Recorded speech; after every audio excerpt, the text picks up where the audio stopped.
Hi guys, welcome back to Guitar, Martin Meets Guitars. So we're here with some acoustics today. So we've just put out a little shot on 3 guitars. So it's kind of Taylor versus Martin versus Gibson. So we thought we'd just delve into it a little bit more because the shot we put out, some interesting comments. One of the comments that my friend came out to us and said it'd have been brilliant to hear it with a mic, even if it had just been like maybe even an iPhone, to get a better idea of what the guitar actually does. So what we've done, we're kind of breaking this down to a little bit more of a structured video where I've played the 3 guitars with the same part, or as much as I can play the same part, without my thumbs getting all like tired and going stop, play, just so that you know there was some slight red light syndrome. Do that again.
So what we've got is we've got 3 guitars. I mean, they're top brands, priced at around about 3.5 grand-ish. So there's a bit of money to them, do you know what I mean? There's a bit of weight financially, but in my history of guitars, with an acoustic especially, you have to spend a little bit of money to get something that is all-rounded. One that you can plug in, one that you can take to the studio and get a really good sound from the mic from, and also one that you can play that functions, you know, that you get there and you don't suit a tune again, or the intonation's out, or something goes wrong, but something that's of class. So hence the reason why we've got these 3. And I'm just gonna like literally play a little bit more of the guitars individually in real time rather than the wee clips that you saw, and see what you guys kind of think, you know?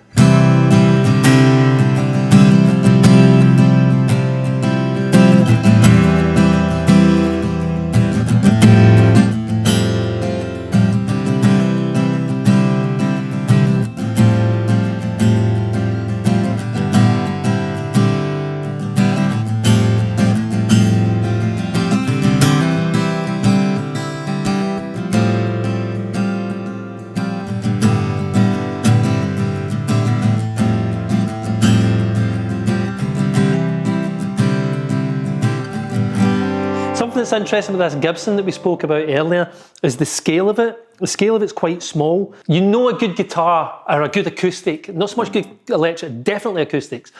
You know a good acoustic that when you go to a sound check and you do the sound check and front of house goes, acoustic please, and you start playing it.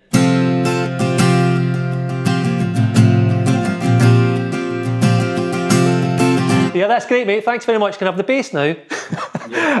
and that's it. That is it. When that sound check's over, you can bet your boots that the engineer will walk up to you and go, yeah, your acoustic sounds great, mate. So that brings me forward again to talking about these sort of 3 guitars. I've never been on a gig where I've seen a guy, I mean, you might obviously put in the comments, oh, well, we did. I get that. But just in my experience, I very seldom see an engineer not having a problem with a massive, big acoustic, dreadnought size.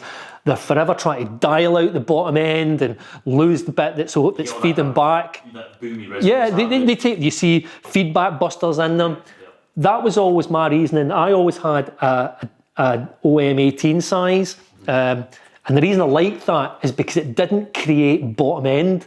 A really good producer said to me when I had it in the studio that he loved my guitar because he didn't have to take bottom end away from it. He said to me, it's really easy to add bottom end to a guitar, but to take it away is just an absolute pain in the backside. So my recommendation, if you're going to get an acoustic for live work and even sort of studio things, would be look at a small bodied guitar. You might think you want the big dreadnought and that's what it's about. Well, that's great for certain things, but I always found that a small guitar brought a lot more to the table, especially in live situations. But yeah.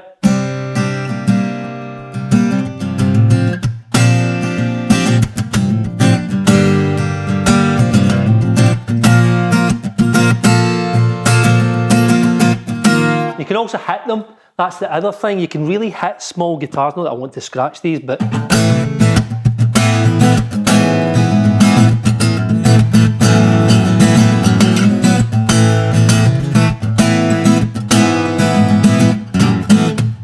they seem to compress better than the bigger sounding guitars, so you get that sort of attack from them.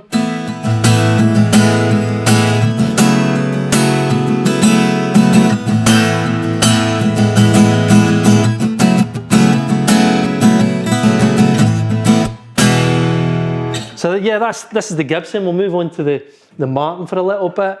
And I suppose another thing as well, I know you are going to comment, oh, this has got different wood, this has got a different top, this has got rosewood, this has got maple. I get that, I really do get that, and I understand that they're going to sound different for that sort of purposes and what you personal preference. I didn't care if it had a maple top, rosewood top, birch sides, plywood neck. I couldn't give a monkey's poop. I'm not bothered. The minute I plug it in for me and it works, that's all I'm bothered about. If you're bothered about what a guitar wood it's made out of and all that crap, then you're sitting the thing next to your fireplace and just looking at it.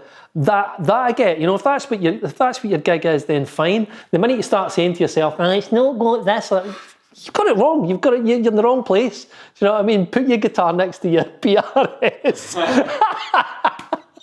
and enjoy yourself. So yes, this is a Martin OM-28 or 18A, 28 is it?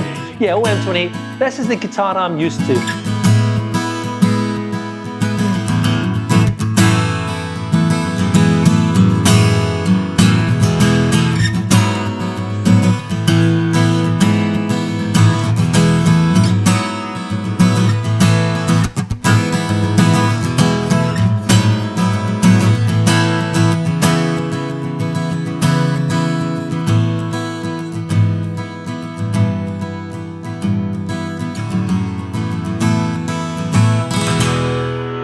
I know for me that straight away jumping from the Gibson, I kind of feel this is more open, Callum. I don't know if you were getting that in the room as well, but it feels more open. I'm more used to it anyway, I get that. But it just feels a wider sounding guitar of this sort of size.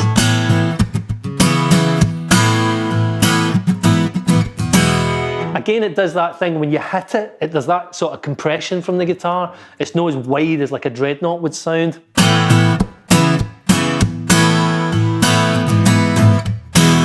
But it doesn't choke, there's not a choke in there.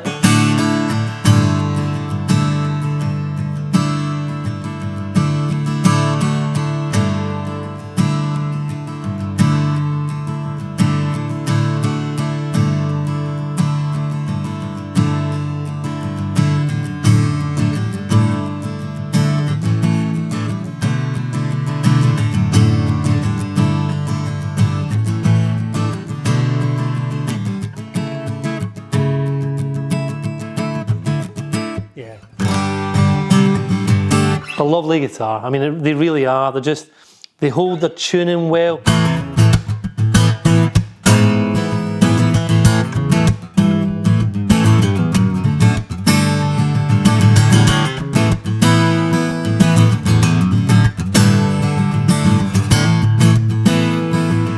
And if you play anything John Mayer, they always sound like John Mayer. Not that I can play drum, mate, but there you go. Yeah, the Martin OM-28E. It's old age, you know what I'm saying? Yeah, great guitar, lovely. And then moving on to the Taylor, which was a bit of a surprise. When we did the wee shorts, which I really enjoyed doing, it sounded brilliant, it really did. For something that was just literally shoved into an amp and DI'd out the back of it, it sounded great. The other thing, my wife actually said that she loved the way that it looked, and I have to say, it's the prettiest guitar. So if you were turning around and saying to yourself, how did Taylor manage to get this much artistry into something at the same price as these two guitars, then Taylor wins it hand down. What a beautiful looking instrument, it really is.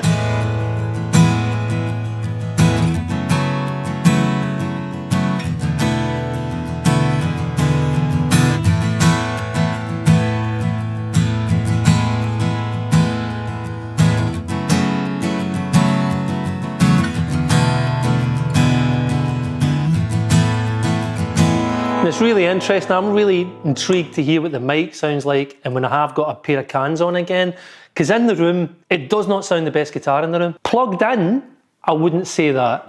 So if you were just sitting by your fireplace and you might be doing a session with somebody just singing away, this guitar in the room does not outbeat these two guitars. Just doesn't. I mean, I've got to start getting a little bit critical and not saying everything's beautiful and fantastic. That's got the Taylor's Expression System 2 in it, which is, I mean, it's their flagship thing really. Taylor's, they are quite proud of their preamp system. Maybe that's why there's loads of American artists and artists playing Taylor's on stage that you turn around and go, why? Yep. And you know, that's maybe it. Whether the mic does what we hear will be interesting. That I'm really intrigued to hear, and that'll be the thing about a microphone, I suppose.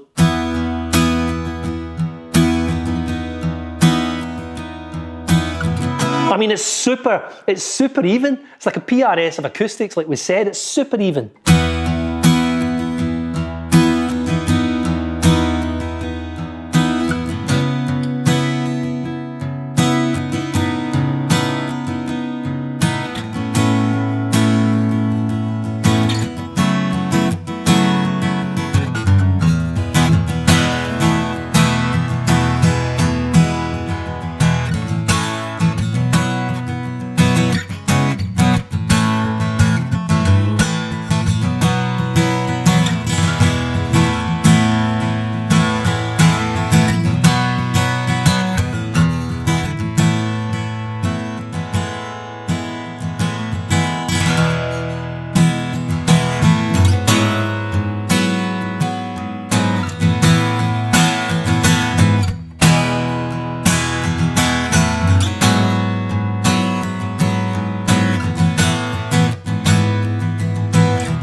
Sound lovely.